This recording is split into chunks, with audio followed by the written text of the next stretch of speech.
রাষ্ট্রপতি শাহাবুদ্দিন চুপ্পুকে পদে বহাল রেখেই সাংবিধানিকভাবে দেশ পরিচালনা করতে চায় বিএনপি। বিএনপির শীর্ষ নেতা তারেক রহমান চান দেশের সাংবিধানিক ধারাবাহিকতা বজায় থাকুক, কোনো অবৈধ উপায়ে যেন রাষ্ট্রপতিকে অপসারণ করা না হয়। রাষ্ট্রপতিকে আপনার দলের নেতাকর্মীদের যে ক্ষুদ্র অংশ এই চাঁদাবাজ, গুন্ডামি, মাস্তানি, মাদক ব্যবসার সাথে জড়িত তাদেরকে নিয়ন্ত্রণ করেন, যারা গত 16-17 বছর ধান খেতে পাট খেতে পালিয়েছিলেন, মজলুম ছিলেন, তারা আজকে জালেম আকারে আওয়ামী ফ্যাসিবাদীদের মতো করে নতুন করে হাজির হচ্ছেন। জালেমদেরকে বিচার।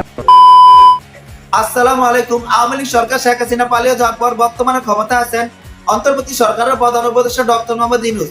আর ডক্টর মোহাম্মদ ইউনূস ক্ষমতা থাকাকালীন আজকে সারা বাংলাদেশে চাঞ্চল্য ঘটনা ঘটেছে। তার মধ্যে থেকে আমি আপনাদেরকে এমন কিছু গুরুত্বপূর্ণ ভিডিও ফুটেজ দেখাবো যা দেখলে আপনারা সত্যি রীতিমতো অবাক হয়ে যাবেন। তাই বলছি সম্পূর্ণ ভিডিও জুড়ে আমার সাথে থাকবেন, তাহলে সবকিছু বুঝতে পারবেন ইনশাআল্লাহ। তো দর্শকের চলুন আজকে সে কাঙ্ক্ষিত ভিডিও ফুটেজগুলো আমরা প্রমাণ সহকারে ধারাবাহিকভাবে দেখে আসি। রাষ্ট্রপতি শাহাবুদ্দিন চুপ্পুকে পদে বহাল রেখেই সাংবিধানিকভাবে দেশ পরিচালনা করতে চায় বিএনপি। বিএনপির শীর্ষ নেতা তারেক রহমান চান দেশের সাংবিধানিক ধারাবাহিকতা বজায় থাকুক, কোনো অবৈধ উপায়ে যেন রাষ্ট্রপতিকে অপসারণ করা না হয়। রাষ্ট্রপতিকে সরিয়ে সাংবিধানিক সংকট সৃষ্টি করতে চেয়েছিল অন্তর্বর্তীকালীন সরকার। প্রধানমন্ত্রী নেই, সংসদ নেই, স্পিকার নেই, রাষ্ট্রপতিও না থাকলে পুরোপুরি সাংবিধানিক শূন্যতা তৈরি হতে পারে, এমন ঘোলা জলে মাছ শিকার করতে চেয়েছেন অনেকেই। এই পরিস্থিতি থেকে দেশকে রক্ষা করেছে বিএনপি। প্রধানত তারেক রহমানের আপোষহীন অবস্থানের কারণেই সাংবিধানিক সংকট থেকে বেঁচে গেছে বাংলাদেশ। অভিযোগ আছে রাষ্ট্রপতির প্রতি অবজ্ঞা দেখাতে গিয়ে ডক্টর ইউনূস সরকার সংবিধানও লঙ্ঘন করেছেন। যদি তা প্রমাণ হয় তবে এজন্য ডক্টর ইউনূসের শাস্তিও হতে পারে। মনে করা যেতে পারে 2024 সালের আগস্টে ছাত্র জনতার আন্দোলনের মুখে ভারতে পালিয়ে যান তৎকালীন প্রধানমন্ত্রী শেখ হাসিনা। তিনি যথাযথভাবে রাষ্ট্রপতির কাছে পদত্যাগ করেছেন কিনা এ নিয়ে বিতর্ক আছে। রাষ্ট্রপতি শাহাবুদ্দিন চুপ্পু নিজেই গণমাধ্যমে বলেছেন প্রধানমন্ত্রীর পদত্যাগপত্র তিনি দেখেননি। শুধু তাই নয়, বাংলাদেশের সংবিধান অনুসারে অনির্বাচিত কারো সরকার প্রধান হওয়ার সুযোগ নেই। তত্ত্বাবধায়ক সরকার ব্যবস্থা সংবিধানে নেই। যদিও আদালত সংবিধানে নির্বাচনকালীন তত্ত্বাবধায়ক সরকার ফিরিয়ে আনার জন্য রায় দিয়েছে, তবে সেই সরকার মাত্র 3 মাসের জন্য। কিন্তু যে প্রক্রিয়ায় ডক্টর ইউনূস সরকার 18 মাস ক্ষমতায় ছিলেন তার বৈধতা আনা হয় সুপ্রিম কোর্টের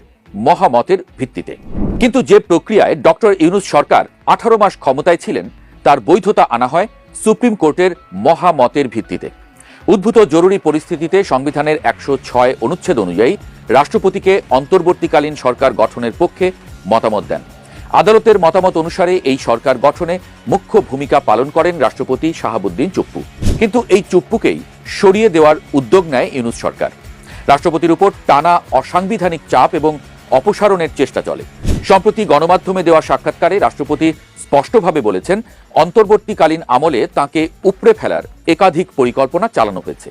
এগুলো ছিল রাজনৈতিক দল ও ছাত্র জনতার কিছু অংশের চাপে অপসারণের উদ্যোগ, অন্তর্বর্তীকালীন সরকারের ভেতর থেকে সরাসরি চক্রান্ত এবং একজন সাবেক প্রধান বিচারপতিকে অসাংবিধানিকভাবে রাষ্ট্রপতির পদে বসানোর পরিকল্পনা, যা সেই বিচারপতি নিজে প্রত্যাখ্যান করেন। এর মাধ্যমে প্রমাণিত হয় অন্তর্বর্তীকালীন সরকার বাংলাদেশের সরকার পরিচালনায় সাংবিধানিক ধারাবাহিকতাকে সম্পূর্ণ অগ্রাহ্য করার চেষ্টা করেছিল। রাষ্ট্রপতি যদি অপসারিত হতেন তাহলে একটা সাংবিধানিক শূন্যতা সৃষ্টি হতো, যা দেশকে আরো গভীর অস্থিরতার দিকে নিয়ে যেত। যে কেউ যে কোনো ঘটনা ঘটিয়ে দিলে তার কোনো জবাবদিহিতা থাকতো না। এই পরিস্থিতিতে সুযোগ নিতে পারত জঙ্গি বা রাষ্ট্রবিরোধী কোনো গোষ্ঠী। তবে রাষ্ট্রপতির দৃঢ়তা এবং বিএনপির স্পষ্ট অবস্থান এই পরিকল্পনাকে ব্যর্থ করে দিয়েছে। রাষ্ট্রপতি অভিযোগ করেছেন ডক্টর ইউনূস সরকার বঙ্গভবনকে প্রায় অকার্যকর প্রতিষ্ঠানে পরিণত করে। রাষ্ট্রপতির প্রেস উইং সম্পূর্ণ প্রত্যাহার করে নেওয়া হয়েছে। প্রেস সেক্রেটারি, ডেপুটি অ্যাসিস্ট্যান্ট সবাইকে সরিয়ে দেওয়া হয়েছে। কসোভো এবং কাতারে রাষ্ট্রপতির 2টি বিদেশ সফর আটকে দেওয়া হয়েছে। বিদেশি মিশন থেকে রাষ্ট্রপতির ছবি রাতারাতি নামিয়ে দেওয়া হয়েছে। জাতীয় দিবসের ক্রোড়পত্রে রাষ্ট্রপতির বাণী প্রকাশ বন্ধ করে দেওয়া হয়েছে। প্রধান উপদেষ্টা ডক্টর ইউনূস একবারও বঙ্গভবনে আসেননি, বিদেশ সফরের রিপোর্ট দেননি। এর মধ্যে শেষের অভিযোগটি সরাসরি সংবিধান লঙ্ঘন, কারণ সংবিধানের 145-এর ক অনুসারে বিদেশের সহিত সম্পাদিত সকল চুক্তি রাষ্ট্রপতির নিকট পেশ করা হইবে। কিন্তু রাষ্ট্রপতি শাহাবুদ্দিন চুপ্পু অভিযোগ করেছেন সরকার প্রধান বিদেশ থেকে ফেরার পরে রাষ্ট্রপতির কাছে রিপোর্ট করা প্রধান উপদেষ্টার দায়িত্ব। কিন্তু রাষ্ট্রপতি শাহাবুদ্দিন চুপ্পু অভিযোগ করেছেন সরকার প্রধান হিসেবে ডক্টর মোহাম্মদ ইউনূসের বিদেশ থেকে ফেরার পরে রাষ্ট্রপতির কাছে রিপোর্ট করা দায়িত্ব। কিন্তু 15 থেকে 20 বার বিদেশে গিয়েও একবারও রাষ্ট্রপতির সাথে দেখা করতে আসেননি ডক্টর ইউনূস। কোনো চুক্তির বিষয়েও তাকে জানানো হয়নি। এটা গুরুতর অভিযোগ, সংবিধান লঙ্ঘনের শামিল। যদি এই অভিযোগ প্রমাণিত হয় তাহলে মৃত্যুদণ্ড পর্যন্ত শাস্তি হতে পারে, কারণ সংবিধান লঙ্ঘনের সর্বোচ্চ শাস্তি মৃত্যুদণ্ড। ভেবে দেখুন, সংবিধান লঙ্ঘন জেনেও এই পদক্ষেপগুলো কেন নেওয়া হয়েছিল? এগুলো কোনো সাধারণ প্রশাসনিক সিদ্ধান্ত নয়, এটা ছিল রাষ্ট্রপতির প্রতিষ্ঠানকে দৃশ্যমানভাবে অদৃশ্য করে দেওয়ার পরিকল্পিত প্রচেষ্টা। অন্তর্বর্তীকালীন সরকার চেয়েছিল রাষ্ট্রপতিকে নামমাত্র একটা পদে পরিণত করতে, যাতে তার কোনো দৃশ্যমানতা বা গুরুত্ব না থাকে। এর ফলে কোনো কারণে রাষ্ট্রপতিকে সরিয়ে দেওয়া হলেও সমাজে তার কোনো প্রভাব পড়বে না, এমনটাই ভেবেছিল তারা। কিন্তু সরকার ভুলে গিয়েছিল এই সরকার প্রতিষ্ঠিত হয়েছে রাষ্ট্রপতির উদ্যোগে। রাষ্ট্রপতি আইন মন্ত্রণালয়ের মাধ্যমে আদালতের ভেটিং আনার পরই সরকার গঠিত হয়। এই কারণে রাষ্ট্রপতিকে অপসারণের উদ্যোগের বিরুদ্ধে কঠোর অবস্থান নেয় বিএনপি। বিএনপির শীর্ষ নেতৃত্ব অর্থাৎ দলের চেয়ারম্যান তারেক রহমান তার পাশে ছিলেন। বিএনপি এবং তার জোটে থাকা দলগুলো চেয়েছিল কোনো তৃতীয় শক্তি যেন সুযোগ নিতে না পারে। রাষ্ট্রপতির এই বক্তব্য বিএনপির জন্য একটা বড় রাজনৈতিক পয়েন্ট। রাষ্ট্রপতির মুখ থেকে এসেছে সবচেয়ে কঠিন সময়ে বিএনপি সাংবিধানিক মূল্যবোধ রক্ষা করেছে, যেখানে অন্তর্বর্তীকালীন সরকার তা ভঙ্গ করতে চেয়েছিল। মনে রাখা দরকার, বিএনপি সবসময় সাংবিধানিক ধারাবাহিকতা বজায় রাখার পক্ষে। বিএনপির প্রয়াত চেয়ারপারসন বেগম খালেদা জিয়া 3 বার প্রধানমন্ত্রী ছিলেন। তিনিই বাংলাদেশের একমাত্র শাসক যিনি কখনো জরুরি অবস্থা জারি করেননি। ভূরাজনৈতিক কারণে বাংলাদেশে প্রভাব বিস্তার করার জন্য পরাশক্তিগুলোর লড়াই চলছে। বাংলাদেশে একটা নিজেদের আজ্ঞাবহ সরকারও বসাতে চায় কেউ কেউ। কিন্তু বিএনপি এবং দলের চেয়ারম্যান তারেক রহমানের আপোষহীন ভূমিকার কারণে তাদের এই চেষ্টা সফল হয়নি, এটা আজ বলা যায়। বিএনপি সব সময় বলে গেছে রাষ্ট্রপতিকে সরাতে চায় না বিএনপি। শাহাবুদ্দিন চুপ্পুকে রাষ্ট্রপতি পদে বহাল রেখেই সাংবিধানিকভাবে দেশ পরিচালনা করতে চায় দলটি। অন্তর্বর্তীকালীন সরকারের কর্মকাণ্ডে বিব্রত রাষ্ট্রপতি নিজেই রয়টার্সকে দেওয়া সাক্ষাৎকারে বলেছিলেন নির্বাচনের পরে আর পদে থাকতে চান না তিনি। তবে সেই সময়ে রাষ্ট্রপতির পাশে থাকা বিএনপি এখন ক্ষমতায়। তারেক রহমান এখন। তো সম্মানিত দর্শক, আশা করছি আপনারা সম্পূর্ণ ভিডিও ফুটেজটা মনোযোগ সহকারে দেখেছেন।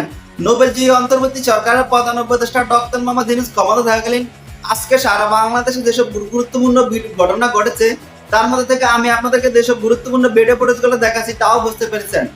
এই বিষয়ে আপনাদের একটি মূল্যবান মতামত অবশ্যই কমেন্ট করবেন। চলুন আমরা এর ধারাবাহিকভাবে কয়েকটি ভিডিও ফুটেজ প্রমাণ সহকারে দেখে আসি।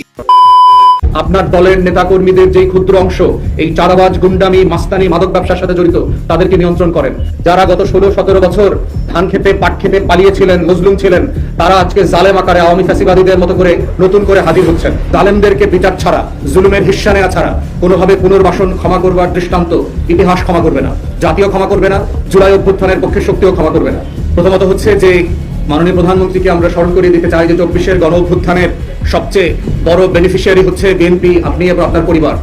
অথবা আমরা প্রত্যাশা করব 24-এর গণ আন্দোলনের যে আকাঙ্ক্ষা ছিল, শত শত শহীদের মৃত্যু, শাহাদাত এবং সর্বশেষ শরীফ ওসমান হাদির যেই ত্যাগ, এই ত্যাগের মধ্য দিয়ে যে আকাঙ্ক্ষার সনদ আমরা সবাই স্বাক্ষর করেছি, সেই জুলাই সনদ যে আকাঙ্ক্ষার জন্ম ম্যান্ডেটের মধ্য দিয়ে তৈরি হয়েছে, সেটা যেন কোনোভাবে ভুলণ্ঠিত না হয়।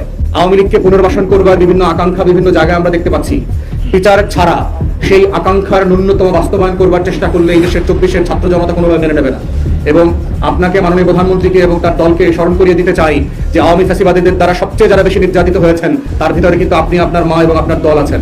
অতএব জালেমদেরকে বিচার ছাড়া, জুলুমের হিস্সা নেওয়া ছাড়া কোনোভাবে পুনর্বাসন ক্ষমা করবার দৃষ্টান্ত ইতিহাস ক্ষমা করবে না, জাতীয় ক্ষমা করবে না, জুলাই অভ্যুত্থানের পক্ষে শক্তিও ক্ষমা করবে না।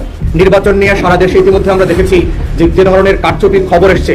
টিআইবি ইতিমধ্যে বলেছে যে 22% ক্ষেত্রে ভোট কারচুপি এবং জালিয়াতির ঘটনা ঘটেছে।